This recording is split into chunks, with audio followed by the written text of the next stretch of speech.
नमस्कार, स्वागत है आप सभी का। मैं हूं कृतिका और देश का सबसे भरोसेमंद चैनल डीडी न्यूज पर लेकर हाजिर हूं आपका अपना पसंदीदा शो खबरों का सरपंच न्यूज पंच। और इस कार्यक्रम के जरिए हम आप तक हर रोज वो तमाम खबरें पहुंचाते हैं जिन पर रहती है हम सभी की नजर।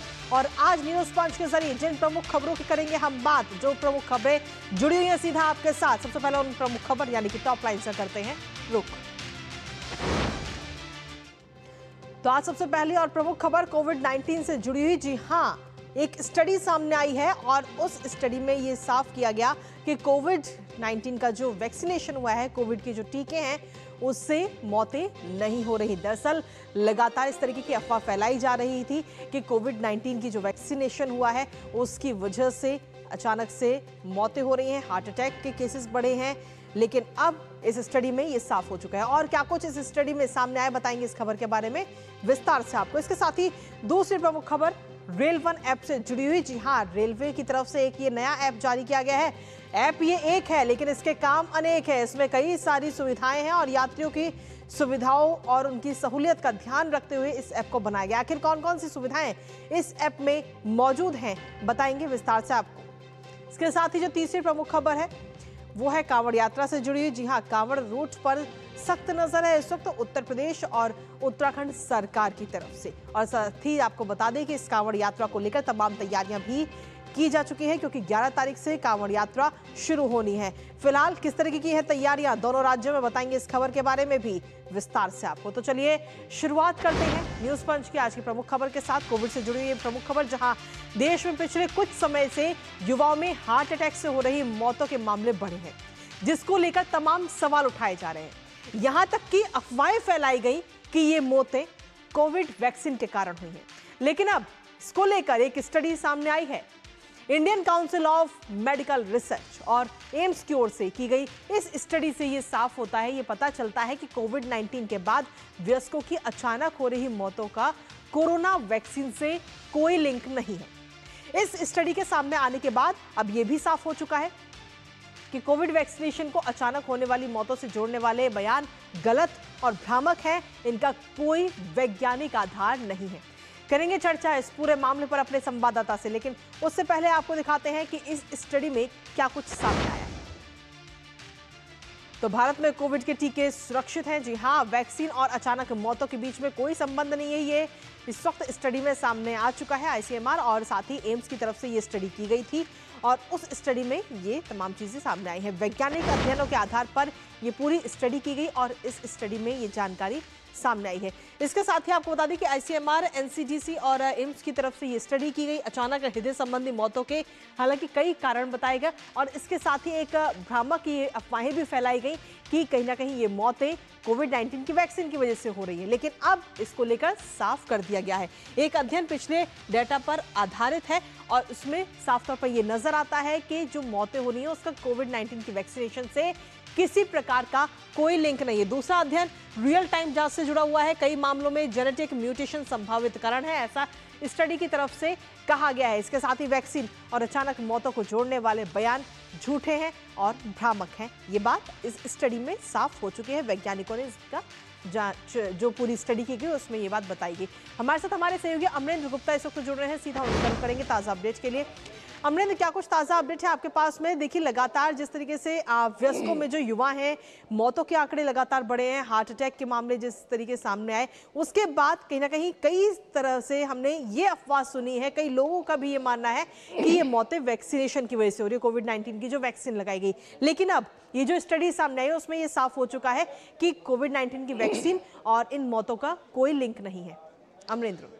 बिल्कुल कृतिका, जैसा Indian Council of Medical research यानी कि एमसीआर और All India Institute of Medical science की जो ज्वाइंट रिपोर्ट सामने आई है उसमें ये साफ तौर पर कई पहलू सामने आए हैं, जिसमें जिस तरह की पिछले काफ़ी समय से अगर आपने देखा होगा कि एक अफवाह फैल रही थी देश में कि 18 से 45 साल के जो युवा हैं उनमें हार्ट अटैक या कार्डियक अरेस्ट की जो समस्याएं हैं वो लगातार बढ़ रही है, जिससे उनकी डेथ हो रही है। और ऐसे पिछले कई लोगों की डेथ भी सामने आई है। उसके बाद अगर आपको याद होगा कि कर्नाटक के मुख्यमंत्री सिद्धारमैया का एक बयान पिछले दिनों आता है जिसमें हासन में 20 लोगों की मौत हो जाती है और उसका जिम्मेदार उन्होंने आईसीएमआर की इस वैक्सीन को ठहराया था कि जिस तरह से देश में कोविड के दोनों लहरों के दौरान जो कोविड वैक्सीन एक बड़ी ड्राइव चलाई गई और 100 करोड़ के आसपास लोगों को कोविड की कोविशील्ड और कोवैक्सीन लगाई गई, तो उसके बाद ये ऐसी अफवाह फैलाई गई कि उसका ये साइड इफेक्ट है।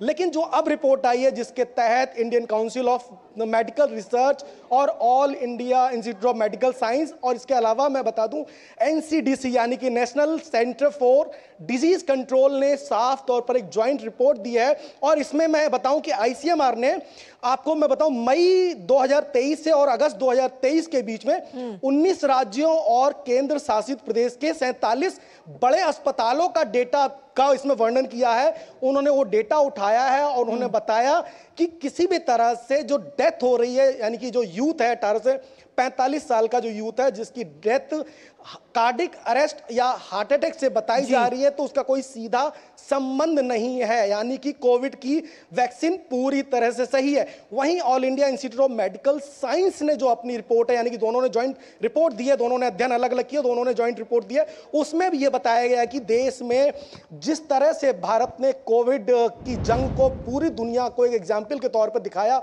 और लगभग 100 करोड़ से ज्यादा जो कोविड वैक्सीन की ड्राइव चली जिसके दौरान हमने कोवैक्सीन और कोविशील्ड लोगों को प्रोवाइड कराए और वो पूरी तरह से सेफ है, उसमें कहीं भी किसी तरह की संशय की बात नहीं है। एक सबसे बड़ा सवाल मैं कृतिका बता दूं कि जिस तरह से लगातार आपने देखा और पिछले दिनों में अगर आपको याद होगा कि एक एक्ट्रेस जो है सैफ अली जरीवाला की जो मौत है उसमें भी कार्डिक अरेस्ट की बात कही गई, उसके बाद इस तरह की बातें सामने आने लगी। तो ये जो ज्वाइंट रिपोर्ट है जो Indian Council of Medical Science और ऑल इंडिया मेडिकल इंस्टीट्यूट के द्वारा और इसमें national Centre for Disease control यानी कि तीनों की जो ज्वाइंट रिपोर्ट है ये साफ तौर पर परत हटा देती है कि कहीं ना कहीं ये अफवाहें देश में फैलाई जा रही है। उसके दूसरे रीजन हो सकते हैं जिस पे अलग से रिसर्च की बात कही जा रही है और रिसर्च हो रही है, लेकिन कोविड-19 वैक्सीन जो देश में दोनों कोविड वेव्स के दौरान चले वो पूरी तरह सेफ है, इसमें कहीं कोई अतिशयोक्ति नहीं है। और इस रिपोर्ट में कई सारे ऐसे डेटा सामने आए और बाकायदा मैंने आपको बताया कि आईसीएमआर ने जो है देश के 47 बड़े अस्पतालों का डेटा दिया, एम्स ने काफी सारे हॉस्पिटल का डेटा दिया, रिसर्च दिया। वापस आएंगे, इसी बीच सीधा रुक कर लेते हैं पटना का। आखिर रक्षा मंत्री राजनाथ सिंह की तरफ से क्या कुछ कहा जा रहा है, सुनते हैं।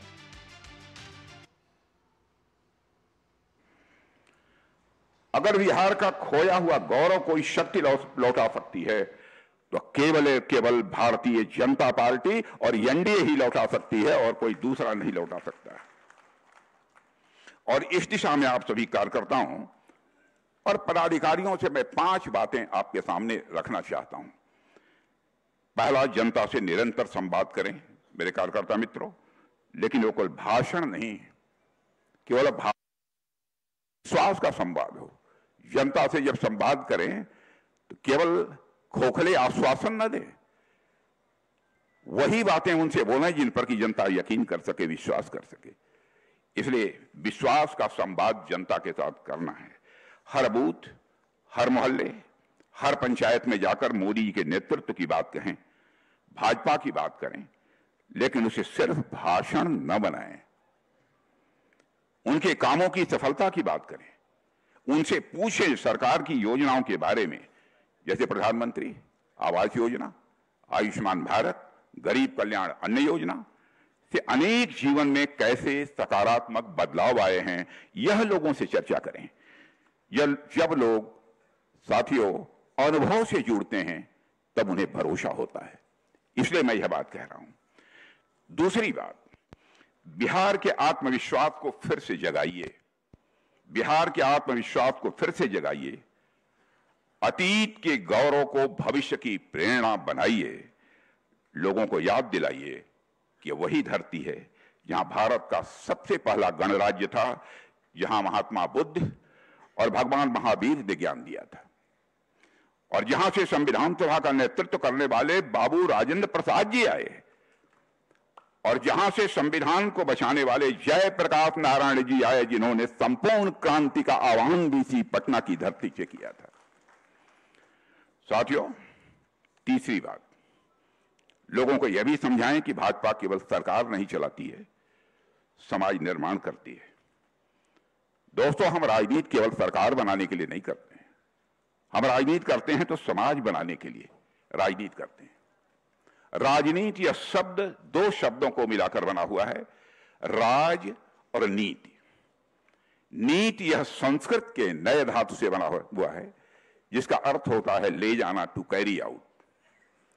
इसका अर्थ यह होता है कि ऐसा राज, ऐसा पॉलिटिकल सिस्टम जो समाज को सन्मार्ग की ओर ले जाने का काम करे, उसे ही हम राजनीति कहते हैं। लेकिन विडंबना यह रही है कि आजाद भारत में यह राजनीति शब्द अपना अर्थ भी खोता जा रहा था, अपना भाव भी खोता जा रहा था। लेकिन भारत की राजनीति में इस राजनीति शब्द के खोए हुए अर्थ और भाव को पुनः स्थापित करने का काम यदि किसी ने किया है तो हमारी और आपकी पार्टी भारतीय जनता पार्टी ने किया है। कांग्रेस और आरजेडी जैसी राजनीतिक पार्टियां केवल कुर्सी पाने की लालसा से प्रेरित हैं, लेकिन भाजपा की प्रेरणा है सिर्फ और सिर्फ राष्ट्र निर्माण। कांग्रेस और आरजेडी जैसी पार्टियों का केवल एक ही मोटिवेशन होता है, सत्ता में बने रहना। लेकिन मेरे बहनों भाइयों, केवल सत्ता में बने रहना यह हमारा मोटिवेशन नहीं है। भारत को एक महान भारत बनाना है, ऐसा भारत बनाना है जो सारे विश्व का नेतृत्व कर सके। जबकि भारतीय जनता पार्टी का उद्देश्य है कि हर नागरिक की गरिमामय जीवन सुनिश्चित होना चाहिए, और उस दृष्टि से आपने देखा होगा कि हमारे प्रधानमंत्री जी ने कितने प्रभावी कदम उठाए हैं। बहनों भाइयों, वह कदम हमारे प्रधानमंत्री ने उठाए हैं जिसकी कभी कल्पना भी नहीं की जा सकती थी। लोग ये सोच नहीं सकते थे क्या इतना भार कोई केंद्रीय सरकार आर्थिक भार वहन कर सकती है। अब सारी योजनाओं की मैं विस्तार पूर्वक चर्चा करूंगा तो लंबा समय होगा। उन्होंने ऐसी नीतियां बनाना जिसमें हर वर्ग का विकास हो। समाज का कोई वर्ग ऐसा शेष नहीं बचा है मेरे बहनों भाइयों जिस वर्ग के लिए हमारी सरकार ने काम न किया। और सभी को आत्मसम्मान के साथ जीवन जीने का अधिकार सुनिश्चित हो, यह भी हमारी सरकार ने किया है। साथियों, भारत की अर्थव्यवस्था आज विश्व की बड़ी अर्थव्यवस्था बने, इसके लिए हम सभी लोग प्रयत्नशील हैं।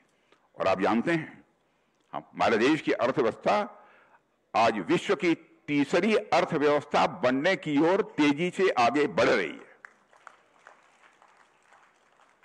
आज हम चौथी बड़ी अर्थव्यवस्था बन चुके हैं, तीसरी बड़ी अर्थव्यवस्था बनने की ओर हम तेजी के साथ बढ़ रहे हैं। तो हमें लोगों को यह एहसास दिलाना है कि बिहार भी अब तेजी से आगे बढ़ेगा, और अब राज्य और केंद्र दोनों में एनडीए के विचार की मति और कार्य की गति होगी, और जब हमारे मिशन और विजन के साथ कार्य होगा। चौथा, हमारे कार्यकर्ताओं को मोदी मिशन का वाहक बनाइए, यह मैं आपसे निवेदन करने आया हूं। हमारी सरकार की उपलब्धियां हैं और मोदी जी की लोकप्रियता अभूतपूर्व है, लेकिन अब हमें इन उपलब्धियों की कहानी हर घर तक पहुंचाना है। हर गली तक नहीं है, हर घर तक हमको पहुंचाना है। हर कार्यकर्ता को इस सरकार के 11 साल की कहानी, जो कि जन सेवा और राष्ट्र निर्माण की कहानी है, मेरे साथियों, घर घर तक पहुंचाना होगा। और 2024 का जनादेश हमारे साथ था। अब 2025 में बिहार की जनता के सामने हमारी सरकार के काम और भाजपा के विचार को पूरी स्पष्टता से रखने का यह समय है। साथियों, पांचवी बात, विपक्ष के द्वारा अलग अलग प्रचार किए जाएंगे, झूठी अफवाहें फैलाई जाएंगी। तो विपक्ष की झूठी बातें और भ्रम फैलाने की राजनीति को तथ्यों और तथ्यों के साथ जवाब दीजिए, और जवाब दीजिए तो आत्मविश्वास के साथ जवाब दीजिए। हमें यह भावना घर घर तक। तो सीधी तस्वीर आपको दिखा रहे थे जहां पटना से। आपको बता दें कि बिहार में अभी आगामी विधानसभा चुनाव है जिसमें कुछ समय ही रह गया है, और उससे पहले भारतीय जनता पार्टी की कार्य समिति की यह बैठक का आयोजन, जिसमें रक्षा मंत्री और भारतीय जनता पार्टी के वरिष्ठ नेता शामिल होते हुए नजर आए, राजनाथ सिंह। और इसके साथ ही उन्होंने सीधे तौर पर भारतीय जनता पार्टी के जो कार्यकर्ता है उनको टिप्स भी दिए, और साथ ही विपक्ष पर भी हमलावर होते हुए नजर आए। आरजेडी और कांग्रेस पर हमलावर होते हुए रक्षा मंत्री राजनाथ सिंह नजर आए। इसी के साथ चलिए अब वापस रुक करते हैं हमारे खास कार्यक्रम न्यूज पंच का। और सीधे तौर पर अब न्यूज पंच में अगली महत्वपूर्ण खबर का रुख कर लेते हैं। अगर आप अक्सर रेल यात्रा करते हैं या फिर आने वाले समय में ट्रेन से सफर करने का प्लान कर रहे हैं तो ये खबर आपके लिए बहुत जरूरी है। जी हाँ, रेलवे ने एक नया ऐप लॉन्च किया है जो आपके लिए बेहद उपयोगी है। इस ऐप का नाम है रेल वन ऐप और इस ऐप की खासियत यह है कि आपको इस एक ऐप में ही रेलवे से जुड़ी तमाम सुविधाएं मिल जाएंगी। साथ ही इस ऐप की एक विशेष सुविधा है सिंगल साइन ऑन, यानी अब यूजर्स को कई पासवर्ड याद रखने की जरूरत नहीं पड़ेगी। बीते कल इस सुपर ऐप की शुरुआत रेल मंत्री अश्विनी वैष्णव की तरफ से की गई और इस ऐप की मदद से देश भर के लाखों यात्रियों के लिए रेल यात्रा आसान होगी और बुकिंग या किसी अन्य रुकावट कम होने की भी मदद मिलेगी। करेंगे चर्चा अपने संवाददाता से। उससे पहले आपको दिखाते हैं टिकट बुकिंग का ये नया ठिकाना, रेलवे का सुपर ऐप। तो रेलवे का ये सुपर ऐप अब जो कि लॉन्च किया जा चुका है और टिकट बुकिंग का ये नए ठिकाने के तौर पे इसे देखा जा रहा है। यात्रियों के लिए रेल वन ऐप लॉन्च किया गया है और इस रेल वन ऐप में वो तमाम सुविधाएं हैं जो एक यात्री को चाहिए। एक ही ऐप पर आपको कई सारी सुविधाएं मिलेंगी। आप टिकट बुकिंग कर सकते हैं, खाना ऑर्डर कर सकते हैं और साथ ही ट्रेन की जो लाइव ट्रैकिंग है वो आपको मिल सकती है। पीएनआर स्टेटस आप इसके जरिए चेक कर सकते हैं। साथ ही अनारक्षित और प्लेटफॉर्म टिकट पर 3% की छूट भी आपको मिलेगी अगर आप इस ऐप का इस्तेमाल करते हैं। इसके साथ ही आईआरसीटीसी की जो पुरानी ऐप है उस पर भी बुकिंग हालांकि फिलहाल अभी जारी रहेगी। गूगल और iOS ऐप स्टोर पर ये एप्लीकेशन उपलब्ध है और कई महीने से इस ऐप पर काम चल रहा था, जिसके बाद में अब इस ऐप को लॉन्च किया गया है। आखिर ये जो नई ऐप आई है ऑल इन वन ऐप जो है आईआरसीटीसी की, उसमें और क्या कुछ खासियत है, क्या कुछ सुविधाएं हैं यात्रियों के लिए, एक नजर उस पर डालते हैं। तो आईआरसीटीसी की तरफ से ये नया ऐप इस वक्त जारी किया गया है और एक ही ऐप पर तमाम सुविधाएं उपलब्ध हैं, जिसमें कोच की पोजीशन आप इस ऐप के जरिए जान सकते हैं। जब आपकी टिकट आपके हाथ में होगी तो आपका कोच नंबर कौन सा है और उसकी पोजीशन क्या रहेगी प्लेटफॉर्म पर। साथ ही प्लेटफॉर्म टिकट भी आप इस ऐप के जरिए ले सकते हैं। इसके साथ ही 3% की आपको छूट भी इस पर मिलेगी। इसके साथ ही आप इस ऐप के जरिए मंथली पास और वीकली पास भी आप अप्लाई कर सकते हैं। साथ ही ट्रेन की जो रियल टाइम ट्रैकिंग है वो आपको पता लग जाएगी कि आपकी ट्रेन जो है वो स्टेशन पर किस समय पहुंचेगी और अभी वो ट्रेन कहाँ है, ये तमाम चीज़ें। पीएनआर स्टेटस आप इस ऐप के जरिए चेक कर सकते हैं कि आपकी टिकट जो है वो कंफर्म हुई है या नहीं हुई है या वेटिंग में है। इसके साथ ही किसी यात्री को अगर फूड ऑर्डर करना है तो वो भी इस ऐप के जरिए आप बुक कर सकते हैं। शिकायत के लिए भी इस रेल ऐप में सीधे तौर पर मदद आपको मिल सकती है। एक शिकायत का कंप्लेंट का भी एक ऑप्शन इसके जरिए है। टीडीआर फाइल करने का भी ऑप्शन इस ऐप में दिया गया है। इसके साथ ही आपको बता दें कि इस ऐप में ई कैटरिंग, कुली बुकिंग और लास्ट माइल टैक्सी बुक करने की भी साफ तौर पर सुविधा इसमें दी गई है। इस ऐप का एक वीडियो भी सामने आ चुका है कि इस ऐप को किस तरीके से इस्तेमाल करना है वो हम आपको दिखा रहे हैं। जैसे आप इसको लॉगिन करेंगे तो एक मोबाइल पिन जो है वो आपके मोबाइल पर आएगा, आधार कार्ड से कनेक्ट होगा और सीधे तौर पर उसके बाद में आपके पास में ये भी ऑप्शन रहेगा कि आप कौन सी भाषा चयन करते हैं, इंग्लिश या हिंदी, दोनों में ये उपलब्ध है। इसके साथ ही आरक्षित, अनारक्षित और तमाम ये ऑप्शंस आपके पास में होंगे कि आपको कौन सी टिकट बुक करनी है। तो ये तमाम चीज़ें हैं। इसके साथ ही हमारे साथ में हमारे सहयोगी अभिषेक सिंह इस वक्त जुड़ गए हैं। सीधा उन्हीं का रुख करेंगे ताज़ा अपडेट के लिए। अभिषेक, सीधे तौर पर पूरा भारत जो है वो इस वक्त डिजिटल होता हुआ नजर आ रहा है और अब कहीं ना कहीं रेल मंत्रालय की तरफ से जो ये नया ऐप जारी किया है इससे डिजिटल क्रांति एक और कदम आगे। बिल्कुल कृतिका, देखिए रेलवे की अगर हम बात करें तो आप ये समझिए कि रोजाना 11 से 12 करोड़ लोग जो हैं वो रेलवे से सफ़र करते हैं।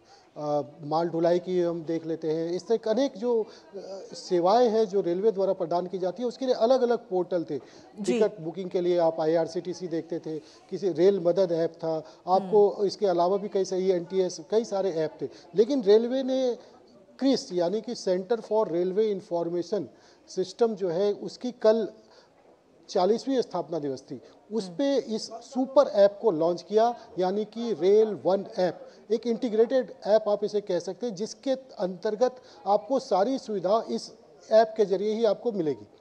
और मैं आपको ये भी बताना चाहूँगा कि इस ऐप के जरिए जो है अब आप टिकट बुकिंग हो, प्लेटफॉर्म चाहे रिजर्व टिकट हो, अनरिजर्व टिकट हो, प्लेटफॉर्म टिकट हो, इसकी बुकिंग करवा सकते हैं। 3% का आपको इस पर डिस्काउंट भी मिलेगा।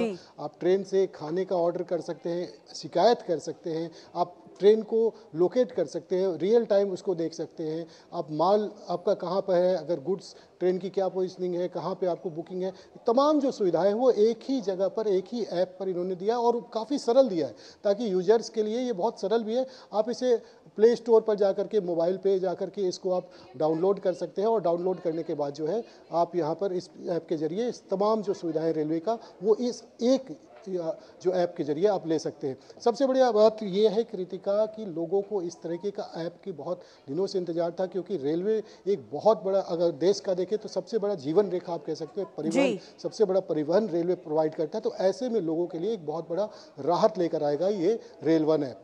चलिए, बहुत बहुत शुक्रिया अभिषेक तमाम जानकारी और अपडेट्स हमारे साथ साझा करने के लिए। इस खबर से जुड़े हुए तो अब आगे आने वाले समय में यात्री जो हैं वो इस all in one rail app का भी इस्तेमाल करते हुए नजर आएंगे। इसी के साथ अब अगली महत्वपूर्ण खबर का रुख कर लेते हैं।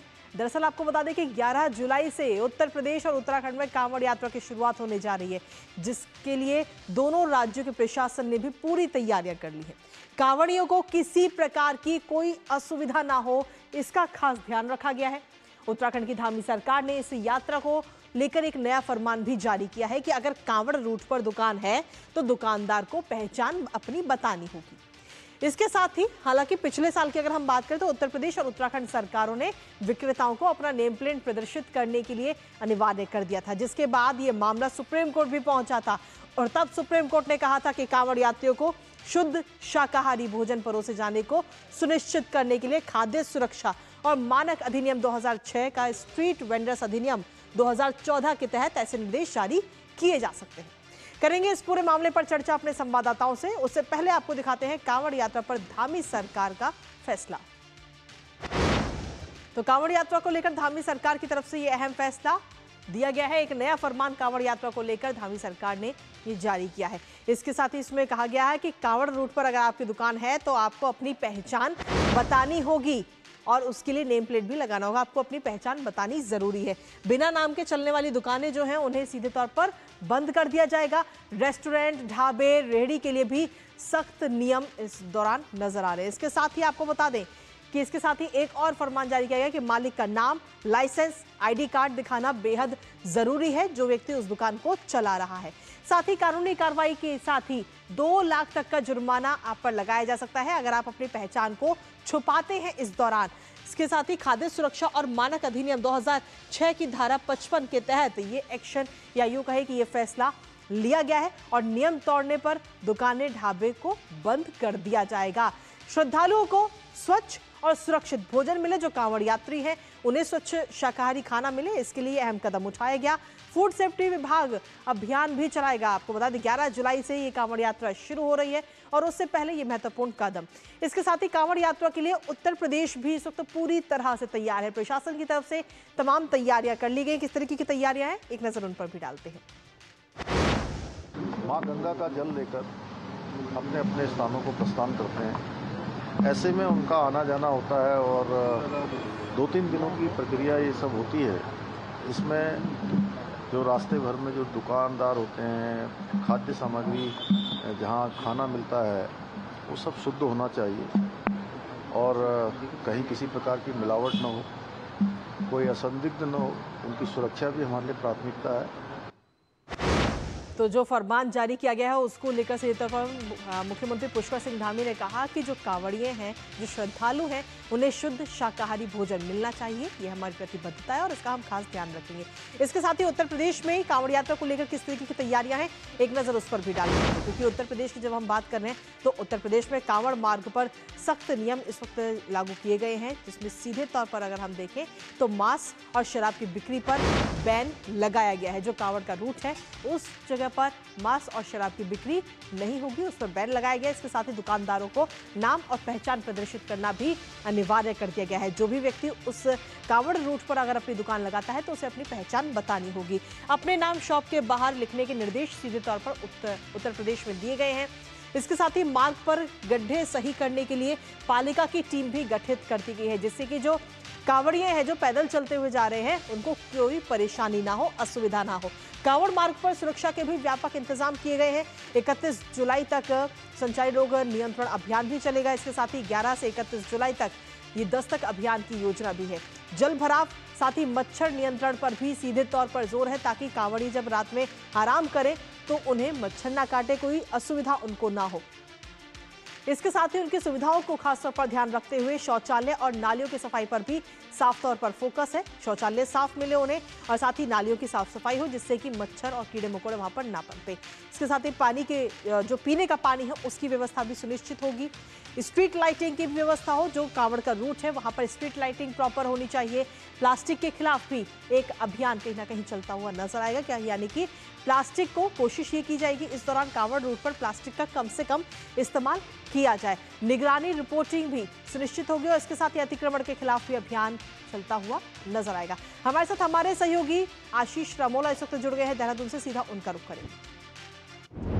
आशीष, सीधे तौर पर यह महत्वपूर्ण फैसला धामी सरकार की तरफ से दिया गया है, जिसमें कहा गया कि जो भी कांवड़ रूट पर अगर कोई भी व्यक्ति अपनी दुकान लगा रहा है तो उसे अपनी पहचान बतानी होगी। आशीष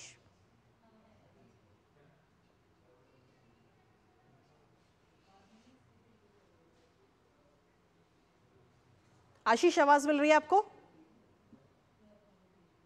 जी बिल्कुल जी आशीष, मेरा सवाल यह है कि धामी सरकार की तरफ से यह महत्वपूर्ण फैसला लिया गया है कि जो भी व्यक्ति अगर कांवड़ रूट पर अपनी दुकान लगा रहा है तो उसे अपनी पहचान बताना अनिवार्य है।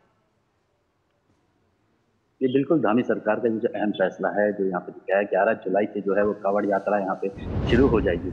उसके बाद से इन्होंने जो है जो भी कांवड़े यहाँ पे आएंगे, करीब 4 करोड़ जो कांवड़ियाँ हैं वो हर साल जो है यहाँ पे कांवड़ में आते हैं, तो सरकार ने उनका जो है विशेष इंतजाम करने की यहाँ पे बात कही कि सुरक्षा और स्वास्थ्य दोनों पे जो है विशेष नजर यहाँ पे रखने का है। उसी के लिए जो है सरकार ने यहाँ पे कहा है जो भी रेहड़ी पटरी व ठेले या जितने भी जो रेस्टोरेंट हैं सभी जो है अपना लाइसेंस और नेम प्लेट जो है और ID कार्ड सब जो है वो बोर्ड में मेंशन करेंगे। कोई भी अपना नाम यहाँ पे नहीं छुपाएगा और जो लाइसेंस है वो यहाँ पे नहीं छुपाएगा, सभी जो है वो डिस्प्ले पे रखे जाएंगे। बिल्कुल, चलिए तो ये एक बड़ा फरमान जो है वो धामी सरकार ने यहाँ पे दिया है। ठीक है, आपके पास वापस आएंगे। हमारे साथ में हमारे सहयोगी विकास भी इस वक्त बने हुए हैं इस वक्त लखनऊ से। विकास, आपके पास में क्या कुछ ताजा अपडेट है, क्योंकि यूपी से भी कांवड़ यात्रा को लेकर के कई सारे अहम निर्देश जारी किए गए, किस तरीके की तैयारियां हैं उत्तर प्रदेश के अंदर? जी बेहद ही खास तैयारियां हैं। आस्था के रंग में किसी प्रकार का कोई भंग न मिले, इसके लिए तमाम सारी तैयारियां की गई हैं। सीएम योगी ने इसके लिए निर्देश दिए हैं। खासतौर से पश्चिमी यूपी में ये यात्रा निकलती है शुरुआत के 13 दिनों में और सावन की शिवरात्रि के दिन ये पूर्ण होती है। उसको लेकर व्यापक इंतजाम किए गए हैं। पूरी रोड पर जितने भी खाने पीने की दुकानें हैं वहां पर निर्देश दिया गया है कि मालिकों के नाम की पट्टिका वहां पर लगाई जाए, इसके निर्देश दिए गए हैं। साथ ही साथ किसी भी प्रकार की ओवर रेटिंग न रहे, इसके भी निर्देश दिए गए हैं। हर सुविधा उनको प्रदान की जाए, आस्था का रंग किसी भी प्रकार से फीका ना पड़े, श्रद्धालु अच्छी तरीके से अपनी मान्यताओं के अनुसार जाएं और अपनी कांवड़ यात्रा पूरी करें। इसके लिए पर्याप्त सुविधा व्यवस्था की गई है उनके लिए। चलिए, बहुत बहुत शुक्रिया विकास आपका तमाम जानकारी हमारे साथ साझा करने के लिए। साथ ही आशीष, आपका भी बहुत बहुत शुक्रिया तमाम अपडेट्स और जानकारी हमारे साथ साझा करने के लिए। तो सीधे तौर पर 11 जुलाई से ये कांवड़ यात्रा शुरू हो रही है, जिसको लेकर उत्तर प्रदेश और उत्तराखंड दोनों ही राज्य सरकारों की तरफ से तमाम तैयारियां की जा चुकी हैं। नजर हर खबर पर बनी रहेगी, लेकिन इसी के साथ फिलहाल न्यूज पंच मुझे और हमारी टीम को दीजिए अनुमति। कल सुबह 10:30 बजे फिर होगी आपसे मुलाकात। तब तक के लिए नमस्कार।